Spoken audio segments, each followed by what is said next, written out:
Hi hello friends, welcome to Anjani world. ఈరోజు కథ ముడిపడిన బంధం పార్ట్ 145. అందరూ మున్నా బోనాల పెళ్లికి ఒప్పుకోగానే మున్నా ఇక ఎంతో ధైర్యంగా అందరి ముందే బోన చేతిని పట్టుకొని బోన పక్కన నిలబడతాడు. మున్నా మహేంద్ర సరోజలతో, అంకుల్ ఆంటీ నిశ్చితార్థం ఏమీ వద్దు, డైరెక్ట్గా పెళ్లి పెట్టుకుందాం. ఆ పెళ్లి కూడా చాలా సింపుల్గా మన వాళ్ళ మధ్య గుడిలో జరిపించండి అని అంటాడు మున్నా. సరోజ పింకీని ఎత్తుకొని ముద్దాడుతూ, ఇంకా అంకుల్ ఆంటీ ఏంటి, మావయ్య గారు అత్తయ్య గారు అని నోరారా పిలవండి అల్లుడు గారు అని అంటుంది సరోజ. ఆ మాటకు మున్నా బోనా ఇద్దరూ మురిసిపోయారు. బోన మహేంద్ర వైపు చూసి, నాన్న ఆయన చెప్పినట్లు పెళ్లి సింపుల్గా జరిపిస్తే చాలు నాన్న అని అంటుంది బోన. సౌమ్య బోనతో, మా అన్నయ్య గారు ఏదో చెప్పారని తూతూ మంత్రంగా మీ పెళ్లి జరిపిస్తామా? అదేం కుదరదు, అంగరంగ వైభవంగా మా ఇంటి ఆడపిల్ల పెళ్లి జరగాల్సిందే కదండి అత్తయ్య గారు అని సరోజ వైపు చూసి చెప్పింది సౌమ్య. సరోజ నవ్వుతూ, సౌమ్య చెప్పినట్లు మా ఇంటి ఆడపిల్ల పెళ్లి ఘనంగా జరిపించాలి. ముందు పంతులు గారిని పిలిపించి మున్నా బోనాల పెళ్లికి మంచి ముహూర్తం పెట్టమని చెప్పాలి. మున్నా బోనాల పెళ్లి కూడా చాలా గ్రాండ్గా జరిపించాలి అనుకుంటారు మహేంద్ర సరోజ ఇద్దరు. మున్నా బోనాల పెళ్లి అనుకున్నప్పటి నుంచి మున్నా బోన ఇద్దరు చాలా సంతోషంగా ఉన్నారు. వాళ్లే కాదు, విల్లాలో ఉన్న అందరూ చాలా సంతోషంగా ఉన్నారు. అలా 2 రోజులు గడిచాయి. ఇక ఉదయాన్నే అందరూ తమ బ్రేక్ఫాస్ట్ని కంప్లీట్ చేసుకుని ఆఫీసులకు బయలుదేరుతారు.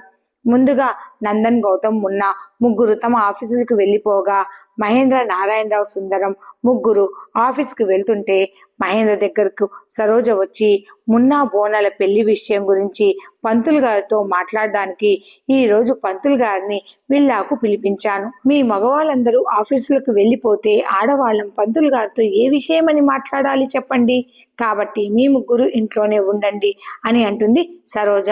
అయ్యో సరోజ, ఈరోజు ఫ్యాక్టరీలో అర్జెంటు పని ఉంది, మేము ముగ్గురము ఖచ్చితంగా ఫ్యాక్టరీకి వెళ్ళి తీరాలి అని అంటాడు మహేంద్ర. సరోజ తన మూతిని తిప్పుకుంటూ, ఇది మరీ బాగుందండి, ఈరోజు పంతులు గారిని ఇంటికి పిలిపించమని చెప్పింది మీరే కదా, ఇప్పుడు ఫ్యాక్టరీలో అర్జెంటు పని ఉందంటే ఎలా అంటుంది సరోజ. సుందరం మహేంద్ర నారాయణరావు వైపు చూసి, బావగారు, అన్నయ్య మీ ఇద్దరూ ఈరోజు ఇంట్లోనే ఉండిపోండి, నేను ఫ్యాక్టరీకి వెళ్ళి అక్కడ పని మొత్తం చూసుకుంటాను అని చెప్పాడు. శ్రీనివాస్, శేఖర్ ఇద్దరు, నాన్న ఈరోజు మేము మీతో పాటు ఫ్యాక్టరీకి వచ్చి మీకు సహాయం చేస్తాము, మేము ఇద్దరం ఫ్యాక్టరీకి వస్తాము అని చెప్పడంతో మహేంద్ర, నారాయణరావు ఇంట్లోనే ఉండిపోతారు.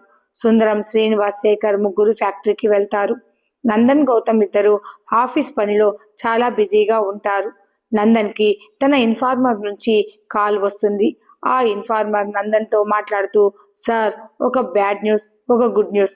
ముందుగా బ్యాడ్ న్యూస్ ఏంటంటే ఆ చనిపోయిన 2 వ్యక్తులు మన ఇన్ఫార్మర్స్, ఒకరు రాము, ఒకరు రాజీవ్ అని చెప్పగానే నందన్ తన తలని పట్టుకొని, మరి గుడ్ న్యూస్ ఏంటి అని అడుగుతాడు.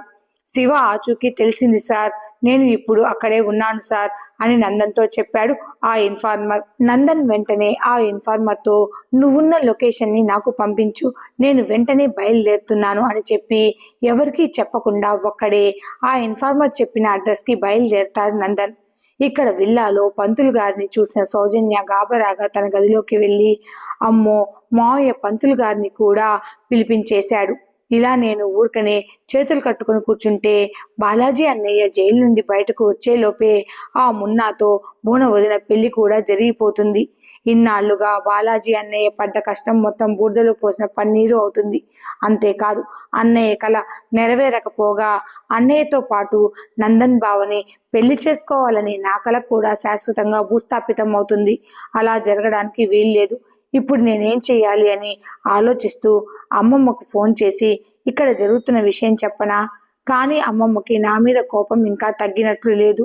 నాతో మాట్లాడడం కాదు కదా, నా ఫోన్ని కూడా లిఫ్ట్ చేయడం లేదు అమ్మమ్మ. పోనీ ఈ విషయం పార్వతీ పిన్నికి చెబుదామన్నా విషయం తెలుసుకుని పార్వతీ పిన్ని మాత్రం ఏం చేయగలుగుతుంది?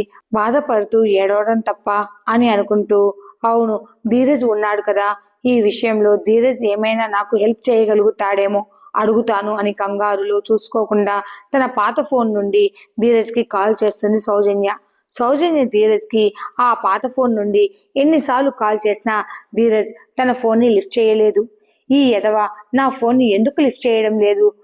పొద్దున్నే ఎంత పీకే పని ఏం చేస్తున్నాడు ఈ ఎదవ అని విసురుగా తన ఫోన్ని బెడ్ మీద పడేసి తన తల పట్టుకుని బెడ్ మీద కూర్చుంటుంది సౌజన్య. అప్పుడే తన ఐఫోన్ రింగ్ అవుతుంది. సౌజన్య తన ఐఫోన్ వైపు చూసి, అయ్యో రామా, నేను కంగారులో నా పాత ఫోన్ నుండి ధీరజ్కి కాల్ చేశాను అని తన తలని కొట్టుకుంటూ ధీరజ్ కాల్ని లిఫ్ట్ చేస్తుంది సౌజన్య. సౌజన్య ఆ కాల్ని లిఫ్ట్ చేసిందో లేదో ధీరజ్ సౌజన్యను తిట్టడం మొదలు పెట్టాడు. నీకు అసలు బుర్రుందా? ఆ పాత ఫోన్ నుండి నా నెంబర్కి కాల్ చేయొద్దు అని నీకు ఎన్నిసార్లు చెప్పాను అని కోపంగా అరిచాడు ధీరజ్. సౌజన్య తడబాటుగా, ఏదో కంగారులో నా పాత ఫోన్ని యూజ్ చేశాను, ఇంకెప్పుడు ఇలాంటి పొరపాటు చేయను అని అంటుంది సౌజన్య. నువ్వేం చేస్తున్నావో నీకే తెలియనంతగా కంగారు పడిపోవడానికి అక్కడ ఏం జరిగిందేంటి అని అడుగుతాడు ధీరజ్. మున్నా బోనాల మధ్య ప్రేమాయణం, వాళ్లకు ఈ సౌమ్య సహాయం చేయడం, నందనే స్వయంగా మున్నా బోనాల పెళ్లికి పెద్దవాళ్ళనందరినీ ఒప్పించడం, వాళ్ళ పెళ్లికి ముహూర్తం కోసం పంతులు గారిని కూడా విల్లాకు పిలిపించడం, అన్ని విషయాలు వివరంగా చెప్పింది సౌజన్య.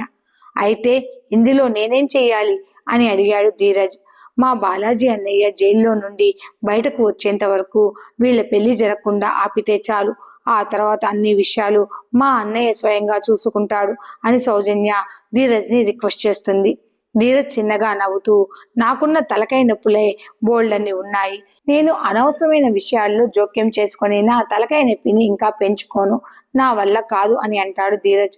సౌజన్య కోపంగా ధీరజ్తో, నీ వల్ల ఏది కాదని నాకు ఎప్పటి నుంచో తెలుసు, ముందంతా ఆ సౌమ్య సహజలు ఇద్దరు నాకే సొంతం, వాళ్ళని ఎత్తుకుపోతానని పెద్ద హీరోలా మాటలు చెప్పావు, కనీసం ఇన్నాళ్లుగా సౌమ్య సహజలు ఇద్దరు ఎక్కడ ఉన్నారో కూడా నువ్వు కనిపెట్టలేకపోయావు.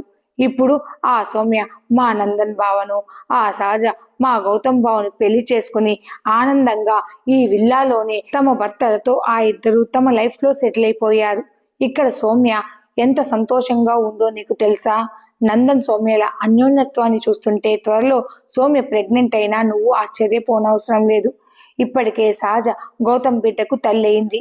ఇప్పటికీ నువ్వు ఏం చేయకుండా అలానే చేతులు కట్టుకొని కూర్చుంటే త్వరలోనే సహజ కొడుక్కి సౌమ్య కొడుక్కి చాక్లెట్లు బిస్కెట్లు కొనుక్కొని వాళ్ళ పిల్లలను కలవడానికి నువ్వు ఇక్కడికి రావాల్సి వస్తుంది అని సౌజన్య అంటుండగానే, కాస్త నువ్వు నోరు మూస్తావా?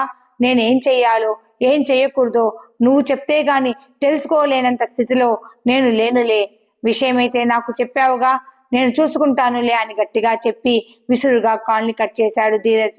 సౌజన్య ఫోన్ వైపు చూస్తూ చిన్నగా నవ్వుకుంటూ, నీ వీక్ పాయింట్ ఆ సౌమ్య అని నాకు బాగా తెలుసురా ధీరజ్, కరెక్ట్గా ఆ వీక్ పాయింట్ మీదే కొట్టాను, లేదంటే నాతోనే పెట్టుకుంటావా అని తన ముక్కును రుద్దుకుంటూ అనుకుంటుంది సౌజన్య.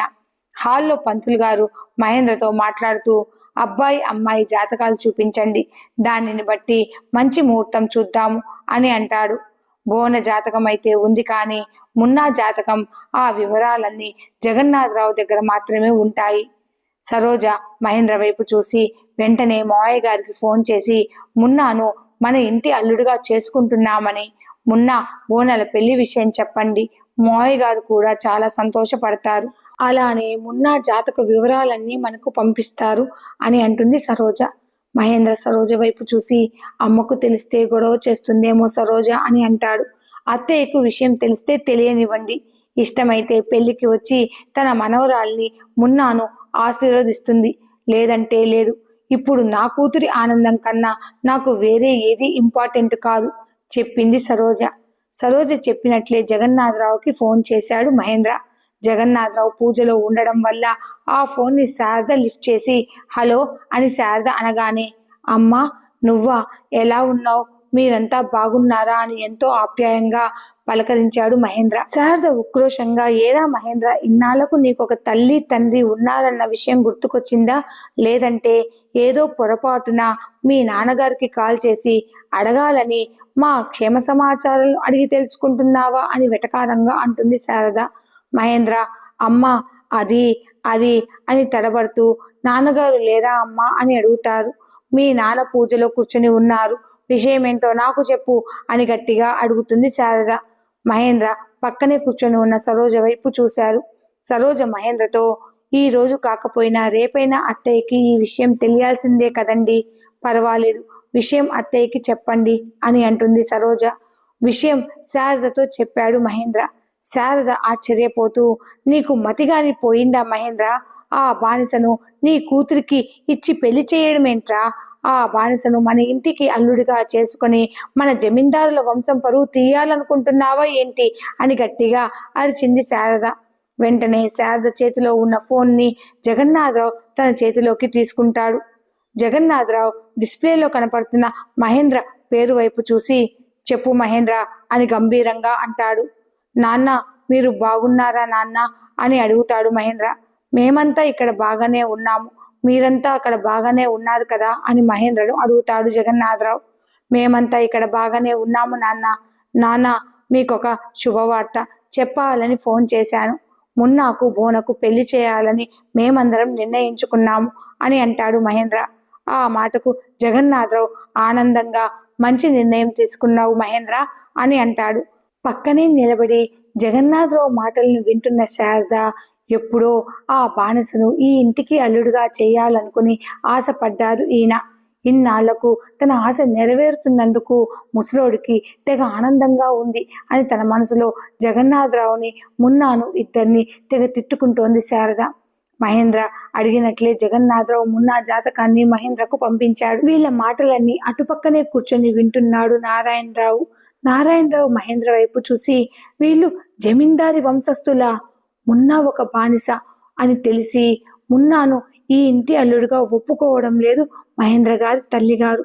అయితే నేను ఒక బానిస కొడుకుని, నా కూతుర్లిద్దరూ బానిస కూతుర్లని మహేంద్ర తల్లిగారికి తెలిస్తే నా కూతుర్లను ఈ ఇంటి కోడళ్ళుగా ఒప్పుకుంటారా అని భయపడుతూ మరుక్షణమే, నేను బానిస కొడుకును అయినా నా కూతుర్లిద్దరూ బానిసలు కాదుగా అని తనలోనే తాను ధైర్యం చెప్పుకుంటూ, అదే మహేంద్ర గారి తండ్రి గారు మున్నా ఒక బానిస అని తెలిసినా పెళ్లికి ఒప్పుకుంటున్నారు. మహేంద్ర గారి తండ్రి గారు ఎవరో మా పెద్దయ్యలాగే పెద్ద మనసు కలిగిన మహారాజులా ఉన్నారు. ఇంతకీ మహేంద్ర గారి తల్లిదండ్రులు ఎవరో నాకు ఇంతవరకు తెలియదు. సౌమ్య సహజల పెళ్లికి కూడా వాళ్ళు రాలేదు. వాళ్ళు ఎవరో, మహేంద్ర గారి తండ్రి గారి పేరేంటో మహేంద్ర గారిని అడిగి తెలుసుకోవాలని మహేంద్ర వైపు చూశాడు నారాయణరావు. మహేంద్ర హడావుడిగా పైకి లేచి పంతులు గారి దగ్గరికి వెళ్ళి పంతులు గారికి మున్నా జాతకం, బోన జాతకాన్ని, ఇద్దరి జాతకాలను చూపించాడు. ఆ ఇద్దరి జాతకాలను చూసిన పంతులు గారు, ఈ ఇద్దరు జాతకాలు ఒకరి కోసం ఒకరు పుట్టినట్లుగా ఉన్నారు అని చెబుతూ పంచాంగాన్ని చూసి లెక్కలు వేస్తూ, వీళ్ళ జాతకాల ప్రకారం వచ్చే నెల మంచి ముహూర్తం ఉందండి, ఆ ముహూర్తానికి వీళ్ళ పెళ్లి జరిపించేద్దాం అని అంటారు పంతులు గారు. అలాగేనని సంతోషంగా తమ తలలను ఊపుతారు సరోజ, మహేంద్ర ఇద్దరు. పంతులు గారితో మాట్లాడుతున్న మహేంద్ర వైపు చూసిన నారాయణరావు, ఇప్పుడు సమయం కాదు, మహేంద్ర గారు ఫ్రీగా ఉన్నప్పుడు వాళ్ళ తల్లిదండ్రుల వివరాల గురించి అడిగి తెలుసుకుందాం అనుకుంటాడు. ఇక్కడ నందన్ తనని ఫాలో అవుతున్న మనిషి నుండి తప్పించుకొని, ఎవరూ తనని గమనించకుండా, గుర్తుపట్టకుండా తన ఫ్యాక్టరీ వర్కర్ యూనిఫామ్ వేసుకొని, తలకు హెల్మెట్ పెట్టుకుని బైక్ మీద తన ఇన్ఫార్మర్ చెప్పిన లొకేషన్కి వెళ్తాడు నందన్. అదొక చిన్న గూడెం. అక్కడ ఒక చిన్న గుడిసెలో తన పర్సనల్ ఇన్ఫార్మర్ అయిన శివను చూశాడు నందన్. శివ కోమాలో ఉన్నాడు. నందన్ని పిలిచిన ఆ ఇన్ఫార్మర్ నందన్ వైపు చూసి, 10 రోజుల కిందట శివ వీళ్లకు దొరికినట్లుగా, అప్పటినుంచి శివ కోమాలోనే ఉన్నాడని, అసలు ఏం జరిగిందో, శివ పరిస్థితికి ఎవరు కారకులో ఇంకా వివరాలు ఏమీ తెలియదు అని ఆ ఇన్ఫార్మర్ నందన్తో చెప్పాడు. శివ అయితే ప్రాణాలతో ఉన్నందుకు ఆ దేవుడికి దండం పెట్టుకుంటాడు నందన్. వెంటనే నందన్ శివను హైదరాబాద్లో ఉన్న ఒక పెద్ద ప్రైవేట్ హాస్పిటల్లో జాయిన్ చేసి సీక్రెట్గా శివకు ట్రీట్మెంట్ ఇప్పించడం మొదలుపెట్టాడు నందన్. ఇక్కడ విల్లాలో మహేంద్ర తన భోజనాన్ని కంప్లీట్ చేసుకోగా సౌమ్య మహేంద్రకు టాబ్లెట్లు ఇవ్వడానికి మహేంద్ర గదికి వచ్చింది. అప్పుడే మహేంద్ర ఫోన్కి mental hospital chief doctor phone చేశాడు. ఈ సమయంలో ఈ డాక్టర్ నాకెందుకు కాల్ చేస్తున్నాడు అని ఆ డాక్టర్ ఫోన్ని లిఫ్ట్ చేశాడు మహేంద్ర. ఆ చీఫ్ డాక్టర్ కంగారు పడుతూ, సార్, మీ చిన్న కొడుకు బిల్డింగ్ పై నుండి దూకి చనిపోతానని మమ్మల్ని అందరినీ బెదిరిస్తున్నాడు సార్. ఇప్పుడు మీ చిన్న కొడుకు బిల్డింగ్ పైనే నిలబడి ఉన్నాడు. మీరు త్వరగా ఇక్కడికి రండి. మీతో పాటు మీ పెద్ద కొడుకు నందన్ కుమార్ భార్య అయిన సౌమ్య గారిని కూడా ఇక్కడికి తీసుకొని రండి.